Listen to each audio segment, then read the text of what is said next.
होंगे master teacher academy के अंदर कुल ग्रेड 1 के अंदर 20 उम्मीदवार थे और उनमें से सबसे लास्ट के अंदर जो उम्मीदवार था उसका नाम राम था, जो अभी अभी स्टेज के ऊपर चढ़ा था।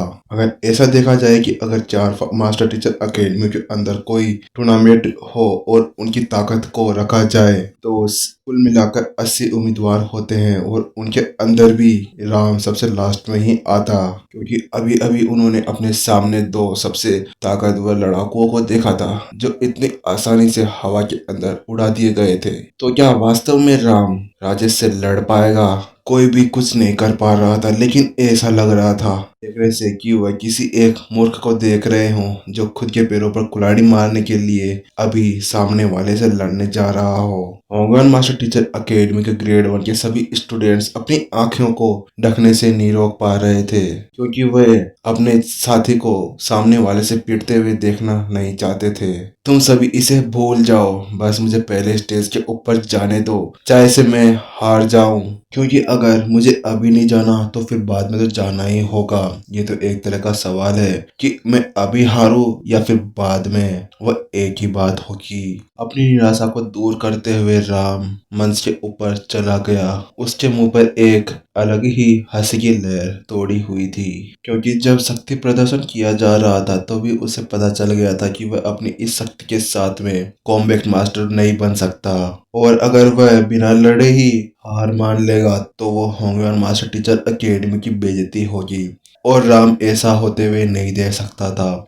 इसीलिए उसने सुनिश्चित किया कि अगर लड़के हारो होंगे मास्टर टीचर अकेडमी को कोई ऐसा नहीं बोलेगा कि होंगे मास्टर टीचर अकेडमी कायरो की मांद है। दिलचस्प, आखिरकार कोई तो है जिसके अंदर मेरे से लड़ने की हिम्मत हो। सही में होंगे मास्टर टीचर अकेडमी के अंदर थोड़ी बहुत हिम्मत तो अभी तक बची हुई है।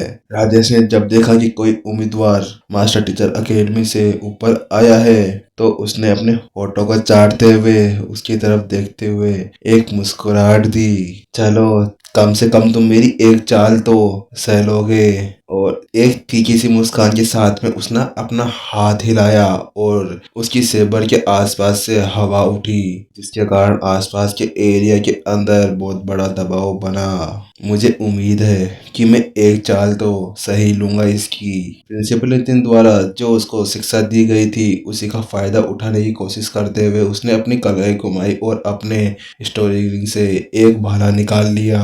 राम ने पहले ही रमेश और देव की फाइट देख ली थी और उसने देखा था देव ने किस प्रकार से रमेश को हराया था। उसने प्रिंसिपल नितिन के बताए गई शिक्षाओं का पालन करते हुए उनकी तरीकों का यूज किया था, और क्योंकि सबसे खराब स्थिति ही केवल हार थी तो उसके पास एक चांस तो बनता ही था उन सभी टेक्निक्स को आजमाने का। चलो अब शुरू करते हैं। लड़ाई को स्टार्ट होते ही राम ने अपनी आंखें धीरे से खोली और उसने जल्दी से अपने भाले को आगे की ओर बढ़ाना स्टार्ट कर दिया। वह नितिन द्वारा बताई गई शिक्षाओं को याद कर रहा था कि प्रिंसिपल नितिन द्वारा बताया गया था कि भाले का यूज करना सबसे आसान था।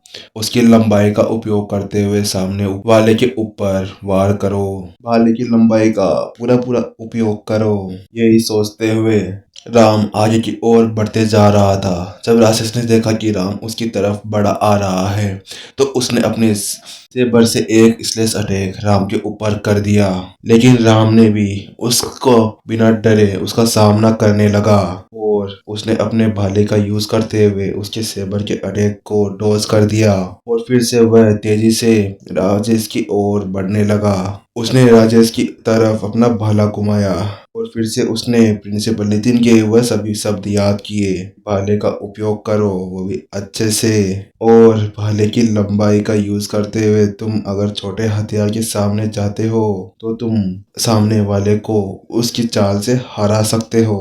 राजेश ने भाले से वार करते हुए अचानक से अपने मूव के अंदर एक मूव ऐड किया और उसने अपनी लात ऊपर की तरफ लहरा दी। राम ने उस वार को इसलिए चेंज किया था क्योंकि उसे प्रिंसिपल नितिन के द्वारा बताई गई टेक्निक्स याद आ गई थी कि किसी भी लड़ाकू की शक्ति एक ही पॉइंट के ऊपर इकट्ठा हो जाती है, और सेबर आर्ट के लिए भी ऐसा ही कुछ था। जब राम ने देखा कि राजेश सेबर आर्ट का यूज कर रहा था तो उसने अपनी सारी एनर्जी अपने ऊपर के हिस्से के अंदर इकट्ठा कर ली थी और इसी का राम ने यूज किया था, क्योंकि उसने अब उसके पीछे की कमजोरी पकड़ ली थी कि उसके पीछे क्या कमजोरी थी। फिर राम ने अपनी पूरी ताकत के साथ में एक किक राजेश के ऊपर चला दी और वह जाकर सीधे उसके सीने पर साइड में पसलियों पर लगी, जहां पर अभी वहां पर डिफेंस करने के लिए कुछ भी नहीं था। और ये मूव देखते ही राजेश के हाव भाव भी बदल गए, उसके चेहरे का रंग पूरी तरह से उड़ चुका था। उसने नहीं सोचा था कि सामने वाला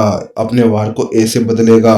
उसे अचानक समझ आया कि भाला तो केवल उसको चकमा देने के लिए था और लात से उसके ऊपर वार करना ही उसका एकमात्र आइडिया था। लेकिन राजेश को उस वार से बचने का कोई भी मौका नहीं दिया गया और वो वार सीधा जाकर उसकी छाती पर जोरदार लगा, जिसके कारण उसकी लात उसके चेस्ट पर पड़ने से वह अंदर तक धंस गई और राजेश के मुंह से एक तेज चीख निकली, जिसके बाद में वह जमीन के ऊपर गिर गया और वह बेला हो गया। ये मैंने क्या किया? ये मैंने क्या किया? राम को कुछ समझ नहीं आ रहा था कि अभी उसने अपना कौन सा अटैक किया, क्योंकि उसने अब सामने वाले को जमीन के ऊपर पटक दिया था। उसे विश्वास नहीं हो रहा था कि वह भी देव की तरह सामने वाले को हरा सकता था। ये उसके पास में जितनी ताकत थी उसके साथ में तो वह किसी को भी नहीं हरा पाता।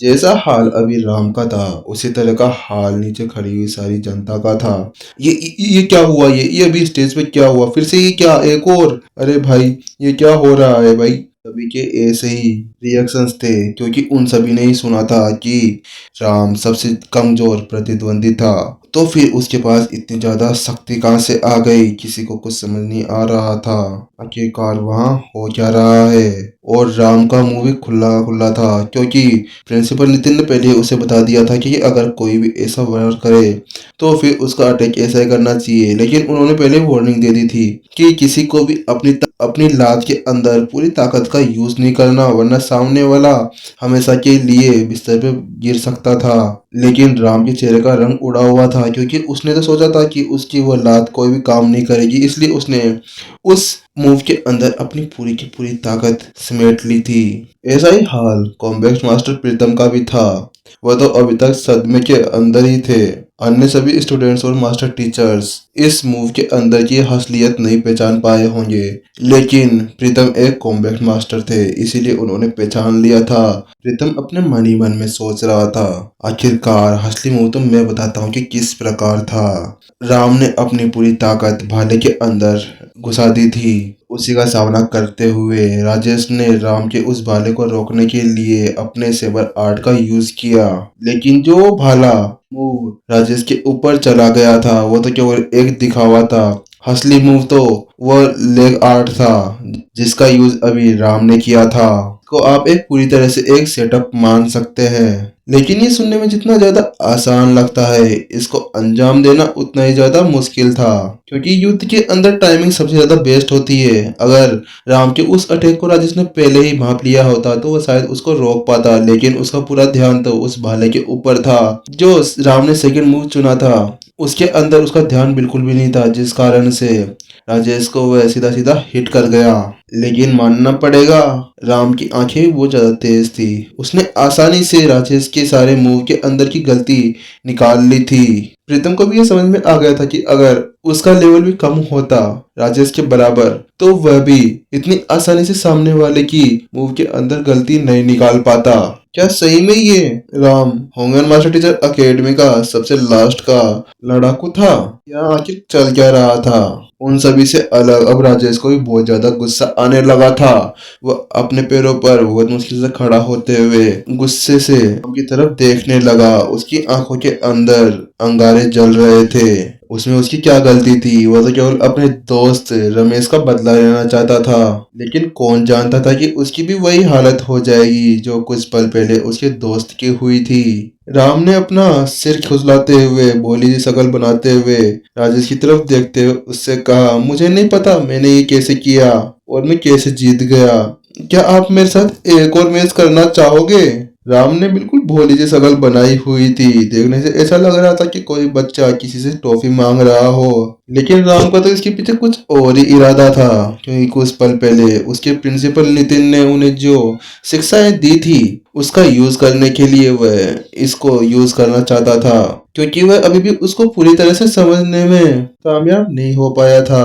और उसने जब देखा कि उसके सामने वाला प्रतिद्वंदी इतना ज्यादा गुस्से में है, तो क्यों ना माचिस लगाते हुए उसका यूज किया जाए, ताकि वह प्रिंसिपल नितिन द्वारा सिखाए गई सभी शिक्षाओं को ढंग से इस अवसर का यूज कर सके।